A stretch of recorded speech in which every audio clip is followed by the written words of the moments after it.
Hey everybody, it's Mark Pareter here. Just want to let everybody know that I'm still working on stuff. I know I've been on hiatus from this YouTube channel for a minute, but I'm trying to work out a lot of things. Where my family and I, we actually moved to Arizona, so we're here now.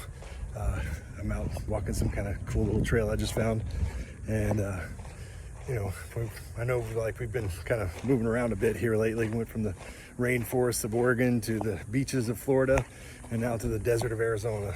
But we're going to try to establish some roots here, and because things have worked out for us pretty good since we came, and we were having some issues, but we're working stuff out and everything's working out good. So I'm going to keep doing what we're doing. I'm going to be building the Kvasir Academy here soon. I'm working on a epic method video where we're going to show everybody what our school of thought is in comparison to the other schools that we've already done, the mythological school of thought, and really start getting all this stuff coming together and promoting that, showing people why we do what we do. We've shown a lot of people the research, we've shown a lot of people how we've gotten here, but it's really to show people like why this is important, why it matters. So the thing that I wanted to talk to you about today, right, is dealing with loss and tragedy, and I think, I've made talks on this before. I know I have, and I'm sure people have heard me speak on this before, but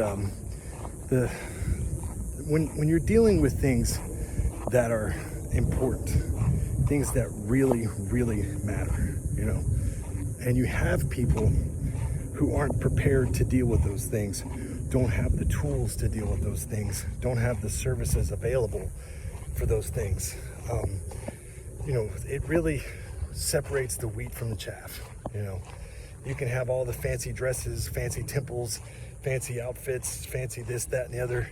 And if you don't have the means to deal with hardship, you don't have the means to actually help people when they're going through something like this, to have a foundation and an understanding of this, then what purpose do you serve? What good are you doing anybody? And this is what I'm saying. We are working on developing the Kvasir program, and we're going to make it several tiered. We're going to make it where you can just watch videos on stuff, and that would just be stuff where you can, if you're interested in the subject matter, you can learn it. End of story. If you're wanting to get bundle packages or whatever of different subjects, we can involve that for a more intermediate level. And then we'll work on, we're going to have a full-blown, actual Goldorth program that people can engage in, and they can, they'll learn everything. And we're going to teach people marriage counseling, grief counseling, how to perform bloats, everything about the law, how to hold a legal thing, how to do everything. We're not going to leave any stone unturned, so that once we give the stamp of approval to people and we show people what the stamp of approval looks like, and you're dealing with a person who's Kvasir educated, then it's going to be something where that this is a person you can turn to, and this person can help you when you're going through something bad. And we get enough of these people with that sort of gold standard of approval, then you're going to have those things to turn to. And so people come to us and they're like, oh, you're trying to set up organized religion, or oh, you're trying to set up some kind of guru system, or oh, you're trying to do this, that, and the other. And it's like, this stuff right here is what separates those who are LARPing and playing a game from those who actually want a real religion and want to build something that's true and authentic, and not just authentic in the sense that it's historically correct, but also authentic in the sense that it serves the community. It actually creates a service and provides a service to people that allows them to, get through these horrible moments in their lives. It helps them to get through these tragic, situations, and you have to be able to do that. I've counseled people who had sick kids, people whose kids died, people who were on their deathbeds, soldiers who had heart problems and were going to die. I've talked to a lot of people over the years, and I try to be of service when I can, and do what I can, and use the lore and use the faith in order to develop a system where people can integrate that into their lives, and they can start teaching people how to express the faith in a way that helps them, right? And that's beneficial to them. And this is super, super important. This is the most important thing. And so, like, we tell people that our Gold Org program is 9 years long, right? And it's because it needs to matter. It needs to mean something. And if anybody who's balking at that is probably not somebody that should be a Goldie, right? Not somebody who should be practicing that, because people who balk at an idea that you're going to have to do a lot of work on something probably just want the title. They just want to be told they're important and given some important grand title that they can walk around and puff their chest out with. And is that somebody you really want leading you? And then we see story after story after story, a lot of these people who do this, who don't have any training, who don't, read like 3 books and who got a stamp of approval tattooed on their face. And then they're like, oh, I'm the guy, I'm the Goldie, I'm the trained guy, And that's not to say that people who in the past have taken programs should be null and void, because their experience counts for something, right? But what I'm saying is that any Goldie worth their grain of salt wants to understand that the training takes a lifetime. After that 9 years is done, and it's progressive. The 9 years, the first 3 years you started as a blootmaather, blootkona, and then you move on to Goldie, and then you move on to hoofgoldie, right? And those have different things they come with, And so you have to, but you have to also understand that after that 9 years is up, the saga just begins. You're just beginning the story. You still have research to do. You still have work to do. You're going to be doing this for the rest of your life, because that's what you do. That's what a Goldie does. It's a person who never stops learning, and a person who never stops serving. And that's what your job is. You're supposed to dedicate your life to this. And if you dedicate your life to it, you dedicate your life to service of your community, good things are going to come out of that. And you're going to see that unfold. And you're going to witness not only the historic authenticity of what you're doing, but the value that you have within the community.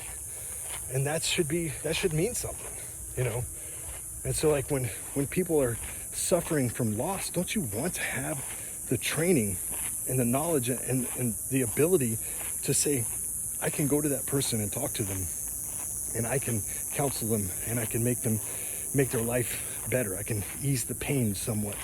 I can help the community to rebuild from this loss, from this suffering that we're going through, And I can't think of anything more important, And people come to me all the time and ask me all the time,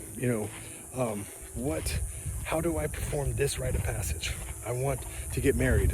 I need to name my kids. I need to perform a funeral.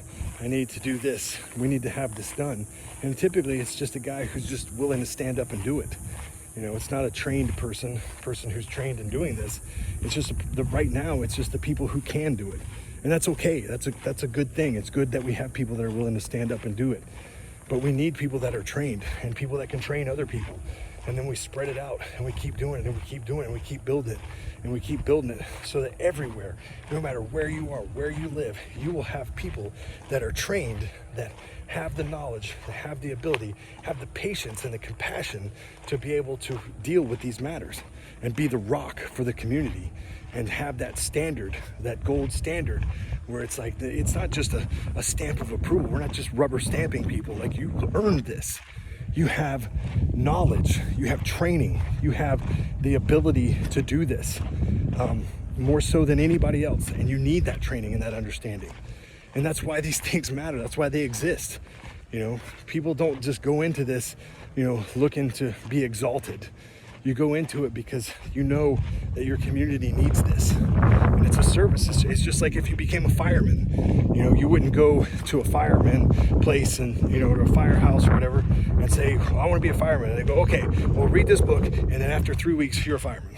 No, like you have to train, you have to work, you have to work out, you have to learn how to climb into buildings and climb ladders and use the hoses and all the equipment. And I mean, there's tons and tons and tons of stuff that you have to do, and it takes years to do it, you know.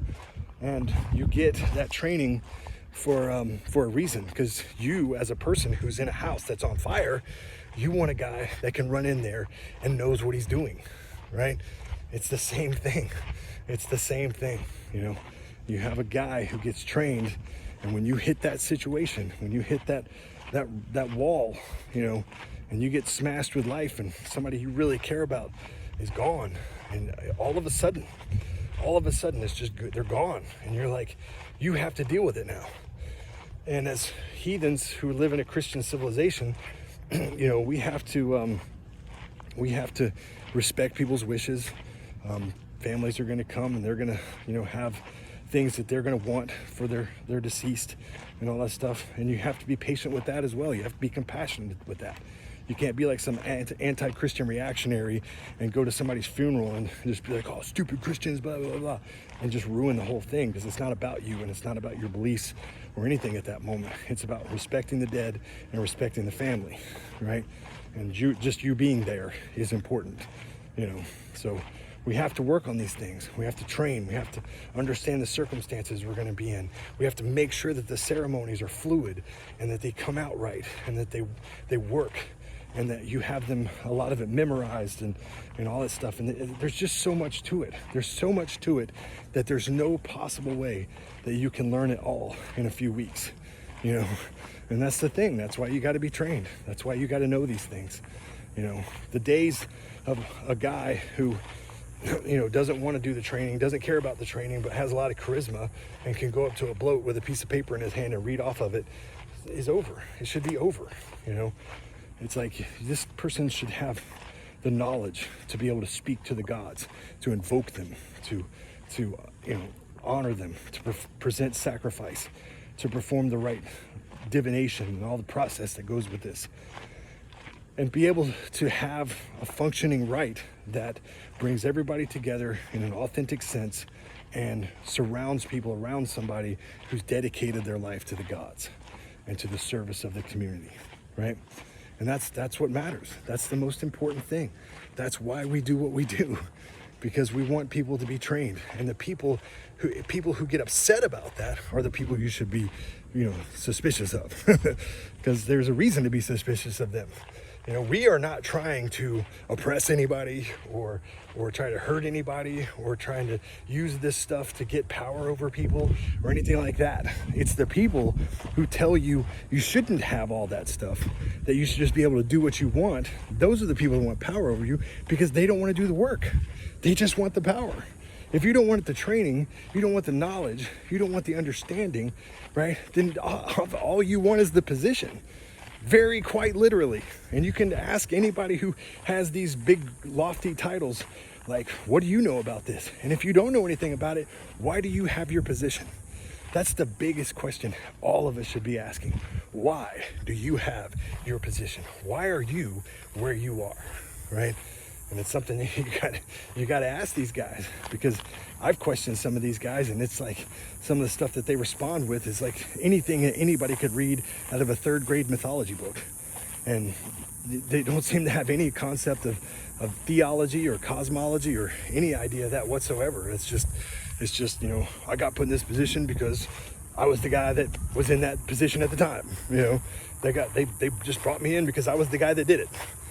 And it's like, okay, well, I think that, you know, we should be working on bringing people who want to serve the community, people who desire these roles. And the desire of it is a good thing. I'm not knocking that, right? But the desire for it should be, you know, it should be grown, and it should be cultivated with education and knowledge and understanding and training and the ability to do this in a way that properly serves the community. All right? And with that, I'm gonna go. Everybody have a good day. I'm out here basking in the Arizona sun. It's like 115 degrees out here, so I'll probably be dead soon. Just kidding. But actually it's different, because like I'm from the South, and living in the South, I'm used to this heat, this high of heat and 100% humidity. So All right, I'm gonna go.